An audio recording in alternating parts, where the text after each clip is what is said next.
తెలంగాణ కమల దళపతి హస్తిన పర్యటన విశేషాలేంటి? తన టీంలో ఎవరికి ఛాన్స్ ఇవ్వబోతున్నారు?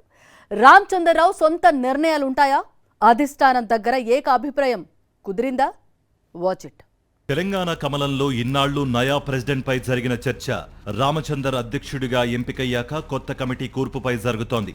అసలే ఆధిపత్య పోరులో కొట్టుమిట్టాడుతున్న టీబీజేపీ కొత్త కమిటీలో ఎవరికి చోటు ఇస్తే ఎలాంటి పరిణామాలు ఎదురవుతాయన్న లెక్కల్లో బిజీ అయింది. నయా టీం ఏర్పాటుపై అధిష్టానం పిలుపుతో గురువారం హుటాహుటిన హస్తిన వెళ్లిన రామచంద్రరావు పార్టీ పెద్దలతో చర్చించారు. ఆయన తీసుకువెళ్లిన జాబితాను అధిష్టానం ముందుంచగా అందులో పలువురు పేర్లపై భిన్నాభిప్రాయాలు వ్యక్తమైనట్టుగా తెలుస్తోంది. ముఖ్యంగా ప్రధాన కార్యదర్శుల ఎంపికపైన ఎడతెగని కసరత్తు నడుస్తోంది. కేంద్ర మంత్రులు కిషన్ రెడ్డి, బండి సంజయ్తో పాటు ఎంపీలు, ఎమ్మెల్యేల ప్రతిపాదనలతో కమిటీ కూర్పుపై కుస్తీ జరుగుతోంది. గతంలో ఉన్న కమిటీలో 40% మందిని కంటిన్యూ చేయడంతో పాటు 60% కొత్త వారికి చోటు కల్పించనున్నారు. రామచంద్రరావు జట్టులో చేరేందుకు సామాజిక సమీకరణాలు, వయస్సు, ఆర్గనైజేషనల్ ఎక్స్పీరియన్స్ ను పరిగణలోకి తీసుకుంటున్నట్లు తెలుస్తోంది. బీసీ, ఎస్సీ, ఎస్టీలతో పాటు మహిళలకు తగిన ప్రాధాన్యం కమిటీలో ఇచ్చేలా చూస్తున్నారు. ముగ్గురిని ప్రధాన కార్యదర్శులుగా నియమించనున్నారు. వారిలో ఎస్సీ, బీసీ, ఓసీ కేటగిరీల నుంచి ఒక్కొక్కరిని నియమించనున్నారు.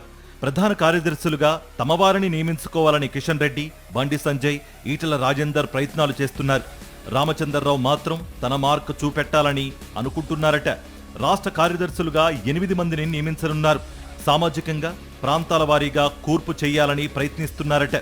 మొత్తం 19 మందితో కూడిన జంబో టీంను వారం రోజుల్లో ప్రకటించడానికి సన్నాహాలు చేస్తున్నారు. టీంలో చోటు దక్కించుకోవడానికి నేతలు భారీగా లాబింగ్ చేసుకుంటున్నారు.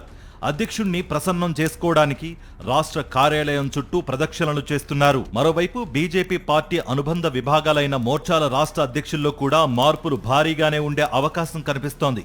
రామచంద్రరావు టీం ఎంపికపై వచ్చే వారం మరోసారి ఢిల్లీ వెళ్లి అగ్రనేతల ఆమోదముద్ర వేయించనున్నారు. అప్పటిదాకా బీజేపీ రాష్ట్ర కమిటీపై సస్పెన్స్ కొనసాగనుంది.